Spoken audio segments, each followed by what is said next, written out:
Now come on your page number 34. We have studied about Rajputs. This paragraph, another group of Rajputs became powerful under Medini Rai, the ruler of Chanderi. In 1528 CE, Babur marched against them and captured the Chanderi fort after a siege. What is saying that Rajput का एक दूसरा group भी मेदिनी राय के under में बहुत ही ज़्यादा powerful था. The ruler of Chanderi in 1528 CE, ये चंदेरी का रूलर था Medini Rai. In 1528 Babur march against them. 1528 में बाबर ने मार्च किया इनके खिलाफ and captured the Chanderi fort after a siege, और चंदेरी के किले को चारों तरफ से सीज कर दिया, उसको कैप्चर कर लिया, अपने कब्जे में कर लिया. The battle of Chanderi crush the Rajput power completely. Chanderi के इस बैटल में राजपूत की पावर पूरी तरीके से ख़त्म हो गई, कुचल दी गई. क्रश्ड मीन्स कुचलना. And the foundations of the Mughal empire became stronger, और मुगल एम्पायर की जो जड़ें थीं वो फिर से मजबूत हो गईं. The Afghans posed another challenge to the authority of Babur. अफगान जो थे वो एक और बाबर के लिए चुनौती थे, इसकी अथॉरिटी के लिए. The Afghan rulers of Bihar and Bengal rebelled against Delhi in 1529 CE. इस तरीके से अफगान के जो रूलर्स थे जो कि बिहार और बंगाल के थे, रिबेल्ड अगेंस्ट दिल्ली, इन लोगों ने दिल्ली के खिलाफ विद्रोह कर दिया, ये लड़ाई छेड़ दी 1529 में. The result was the battle of Ghaghra in which Babur defeated the combined Afghan forces and Nusrat Jahan. Result क्या था इसका? घाघरा का बैटल हुआ इसकी वजह से, जिसमें बाबर ने अफगान फोर्सेस के साथ साथ नुसरत जहाँ को भी हरा दिया, जो कि बंगाल की रूलर थी. दो the Afghan power was not entirely rooted by this victory. इस जीत के वजह से पूरी तरीके से अफगान की जो पावर थी अफगानों की, वो ख़त्म नहीं हुई. Babur did manage to keep them in check for the rest of his rain.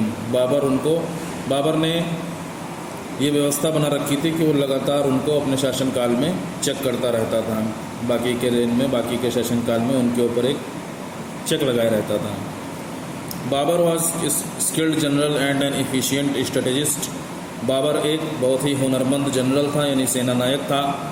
And an efficient strategist, यानी प्लानिंग करने में बहुत ही ज़्यादा आगे था, योजना जो है बहुत अच्छी तरीके से बनाता था.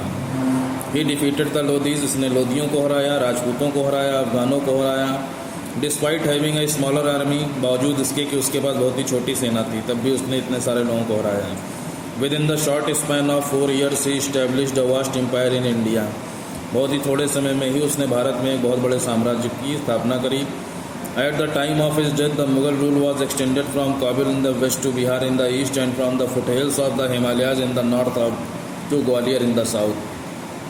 क्या कह रहे हैं? At the time of his death, उसकी मृत्यु के समय the Mughal rule was extended, जो मुग़ल साम्राज्य था या मुग़ल शासन था वो पश्चिम में काबुल से लेकर के ईस्ट में बिहार तक फैला हुआ था, और हिमालय की पहाड़ियों, नीची जो पहाड़ियाँ हैं, नीचे का जो पहाड़ी इलाका है वहाँ से लेकर के साउथ में ग्वालियर तक फैला हुआ था.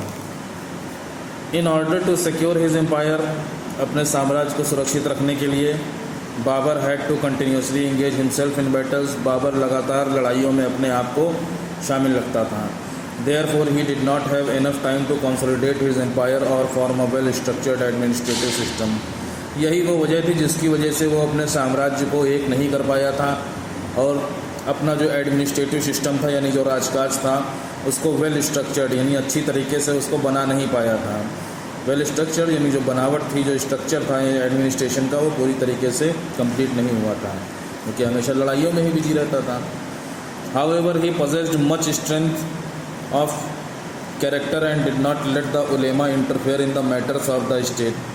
लेकिन फिर भी उसने बहुत सारी शक्ति हासिल करी अपने चरित्र को लेकर के, अपने कैरेक्टर को लेकर के. And did not yet the Ulema interfere in the matters of the state. और राज्य के मामलों में जो उलेमा लोग थे, जो राजकाज के काम में दखल अंदाजी करते थे पुराने राजाओं के, इन उलेमाओं ने बाबर के समय में उसके राज्य के जो मामले थे उसमें इंटरफेयर नहीं करने दिया उसने, इतनी ज़्यादा उसका कैरेक्टर पावरफुल था। अब बात करते हैं हुमायूं की। Humayun 1530 to 1540 and 1555 to 1556। Naseeruddin Mohammad Humayun was the eldest of the four sons of the Babar. अब ये आपका नसीरुद्दीन जो हुमायूं था ये बाबर के 4 बेटों में से सबसे बड़ा था, एल्डेस्ट था। He succeeded his father to the throne in 1530। 1530 में अपने पिता के बाद वो थ्रोन पे बैठा, सिंहासन पे बैठा। The empire he inherited was vast but loosely knit and Humayun lacked the foresight and military acumen to consolidate it. The empire he inherited was vast but loosely knit. जो एम्पायर था बाबर का, नसीरुद्दीन मोहम्मद हुमायूं का, वास्ट वो बड़ा तो था बट लूजली निट, लेकिन ठीक तरीके से स्ट्रक्चर्ड नहीं था। वही वेल स्ट्रक्चर्ड से मतलब है लूजली निट, कुछ ढिलाई थी शासनकाल में। And Humayun lacked the foresight and military acumen to consolidate it. Humayun की जो फोरसाइट थी यानी आगे सोचने की जो उसकी क्षमता थी या शक्ति थी, और सेना की जो पावर थी उसकी, मिलिट्री एक्यूपमेंट, सेना में जो हथियार वगैरह थे, जो वीपन्स थे, वो भी जो है उसकी सेना के पास इतने ज़्यादा मौजूद नहीं थे। ठीक है, इन दोनों चीज़ों को करने में वो सक्षम नहीं था। साम्राज्य तो बहुत बड़ा था। अब क्या कह रहे हैं, from the very beginning of his reign Humayun had to face many challenges. From the very beginning of his reign, अपने शासनकाल की शुरुआत में ही हुमायूं को बहुत सारी चुनौतियों का सामना करना पड़ा। The growing power of the Afghans in eastern India being the gravest of them. Growing power of Afghans, eastern India में अफगानों की बढ़ती हुई जो पावर थी वो उसके लिए सबसे बड़ा खतरा थी। Despite being defeated by Babur in the battle of Ghaghra, the Afghans reorganize themselves in Bihar and Bengal. Ghaghra के बैटल में बाबर से हार जाने के बावजूद भी जो अफगान्स थे उन्होंने बिहार में फिर से एक बार अपने आप को रीऑर्गेनाइज कर लिया, यानी फिर से तैयार कर लिया बिहार और बंगाल में। And their leader Sher Khan posed a threat to the supremacy of the Mughal empire. और उनका लीडर जो शेर खान था वो मुगल एम्पायर की सुप्रीमेसी के लिए या मुगल एम्पायर के सर्वशक्तिमान होने में एक बहुत बड़ा थ्रेट था, यानी खतरा था Sher Khan. Bahadur Shah the ruler of Gujarat and Malwa also emerged as a formidable power. ऐसे ही बहादुर शाह जो कि गुजरात का रूलर और मालवा का रूलर था वो भी एक बहुत ही फॉर्मिडेबल पावर यानी ना हरा पाने वाली शक्ति था। He wanted to capture the throne of Delhi. वो दिल्ली के सिंहासन को ऊपर कब्जा करना चाहता था या दिल्ली को अपने कब्जे में लेना चाहता था। The most difficult task for Humayun was to face the challenges of Sher Khan the Afghan leader in eastern India and Bahadur Shah the ruler of Gujarat and Malwa at the same time. Humayun के लिए जो सबसे बड़ी चुनौती थी, सबसे बड़ा जो टास्क था वो शेर खान की चुनौती जो कि अफगान लीडर था ईस्टर्न इंडिया से, और बहादुर शाह जो कि गुजरात और मालवा का लीडर था या राजा था। एक ही समय में इन दोनों के लिए ये दोनों हुमायूं के सामने बहुत बड़ी चुनौती थी। The distance between Gujarat and Bengal made it almost impossible. लेकिन गुजरात और बंगाल के बीच की जो दूरी थी उसने इस चीज़ को बिल्कुल असंभव बना दिया था। हुमायूं दोनों जगह पर कैसे कर पाता इतनी दूरी होने से, और ख़तरा था उन लोग के सामने, हुमायूं के सामने ये बहुत बड़ा शेर खान और आपका Bahadur Shah. Moreover Humayun was not a great strategist like his father. और ज़्यादा अगर हम बात करें तो हुमायूं जो है वो इतना बड़ा प्लानिंग करने वाला नहीं था अपने पिता की तरह यानी बाबर की तरह। And his opponents took full advantage of his wrong strategies. और उसके जो अपोनेंट्स यानी उसका जो विरोध करने वाले लोग थे या उसके जो दुश्मन टाइप के लोग थे वो हमेशा उसकी गलत जो प्लानिंग थी उसका फ़ायदा उठाया करते थे। Humayun perceived the Afghans under Sher Khan as the most difficult challenge. Humayun ने पहले अफगान्स का सामना किया under Sher Khan as the most difficult challenge, जो कि शेर खान के अंडर में थे। बहुत ही मुश्किल भरी चुनौती था हुमायूं के सामने। Therefore he started his military expeditions in 1532। इसलिए उसने अपने मिलिट्री के जो एक्सपेडिशंस यानी सेना के जो कह लो जो एम थे, जो लक्ष्य थे, उनको 1532 में स्टार्ट किया with the battle eight Dadra.